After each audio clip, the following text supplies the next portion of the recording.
They're not even playing for real.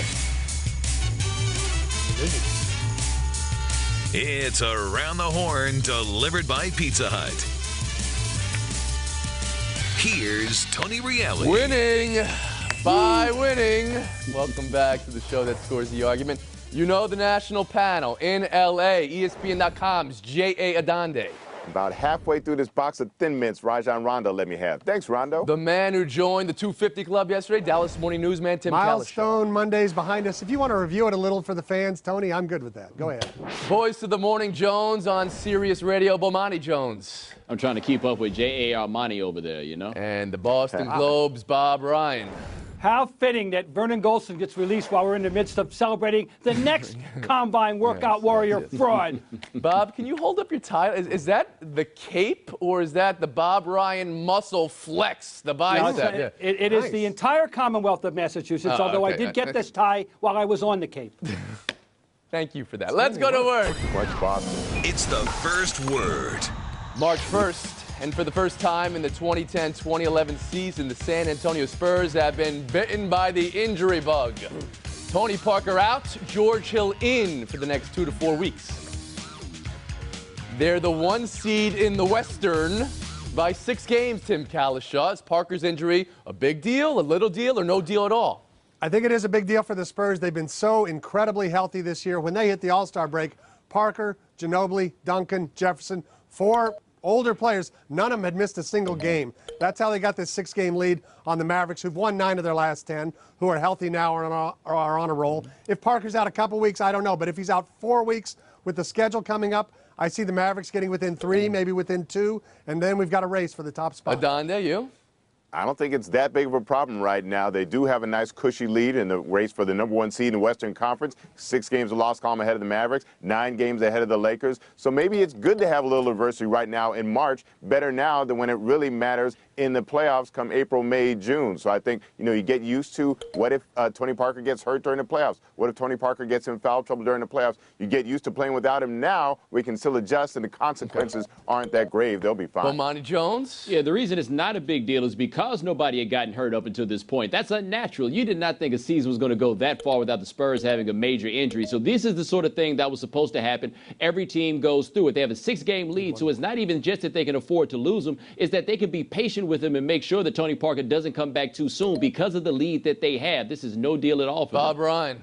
Well, I think that it's moderate to reasonably fairly well important because timing is everything, and the timing is that over the next 9 games, they have 2 with Miami, 1 with LA, and 1 with Dallas. And those are very important games for them. They're all very losable games, and if that lead and the 6-game loss went from 6 to 2, we really have something to talk about. Secondly, this is a big test for George Hill. We've been hearing for a couple of years about what a fine player he is, and there's a lot of pressure now on George Hill to produce the goods, and we'll see what happens with George Hill. Adande, back in.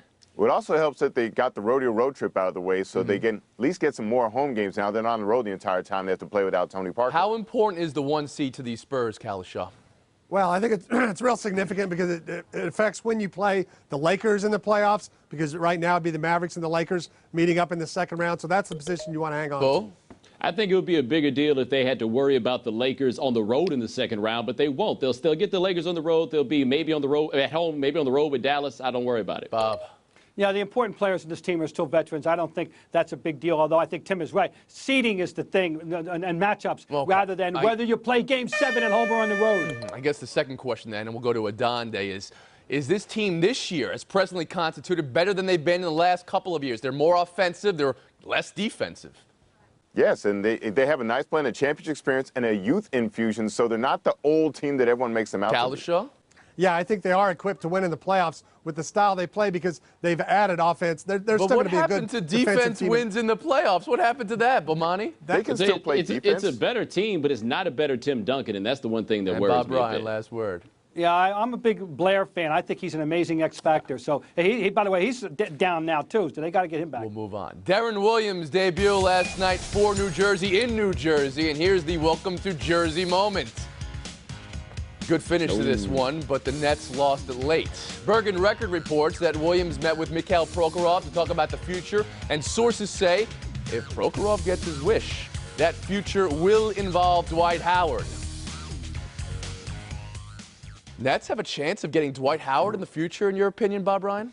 I guess we have to give him a puncher's chance for two reasons. One is that Prokhorov himself, though he did not get LeBron James, is obviously very powerful, persuasive, and such a passionate basketball fan that I can see him being a very, very good advocate for himself, and he's going to be able to sell this Brooklyn thing. Number two is Deron Williams. I mean, of all the short list of guys in the league that a good big man would want to play with, Deron Williams is right near the top of it. And if Howard's as intelligent as he thinks he is, and we think he may be, then he should certainly think long and hard about, playing with Deron Williams. I'd say he's got a chance, but Prokhorov's going to have to get somebody to say they're going to go first, and that's going to be the hardest part for this. Will it be Williams? Will it be Dwight Howard? Whoever it is, somebody has to lock in, because you saw what happened in Cleveland when LeBron's situation was ambiguous. You can't get anybody to go. So if he can get Deron Williams to say, hey, I'm going to stick around, then of course you can get Dwight Howard. Watch what Deron Williams does for guys like Anthony Morrow and make them better, and think what he could do with Dwight Howard. Cal Shaw. I think it's a great idea. I think it's possible. I'm wondering when the league decided it's okay for owners to start talking about players they might go after 2 years down the road. This is just a report. To add free agency. I know. But, the thing is, you look at what Brook Lopez's numbers are going to be like now, 28 and 10, playing with Deron Williams. You can just imagine what Dwight Howard could do. Adonde. Well, here's the thing. You don't hear Dwight Howard mentioning that he wants to go. You don't even hear sources close to Dwight Howard saying he's interested in going there. And that's the way it works in the NBA if you've been paying attention lately. It's where the players want to go. That's where they've been winding up. We've seen over the years plenty of teams have targeted players, but that means nothing if the player has no interest in going there. So until I hear sources saying that Dwight Howard wants to go to New Jersey, I'm giving a very low likelihood that Dwight Howard will end up in New Jersey. What are your first impressions of Williams in New Jersey, Bob Ryan? That he is trying to show that he's a distributor first, but that he also knows, and I think I've seen him say, that he knows he's got to score for this team for them to win, and he will do that. I tell you, he's done a good job of getting the ball to a lot of guys I wouldn't pass it to. Cal Shaw. 47 assists in 3 games. Imagine if he had some real shooters to play with. Adonde. Yeah, and he's still getting used to the guys he's playing with. After all that familiarity with the system and the players in Utah, he's a guy that likes to know his players. He had some trouble with the rookies this year in Utah, so imagine now he's got an entire new team to deal with. He's doing really well. All right, there's your horn. After one round, 11 for Adonde, 12 for Kalishaw. Jones weighing in with 10, Bob Ryan with 12. We've been horned. We're taking our break.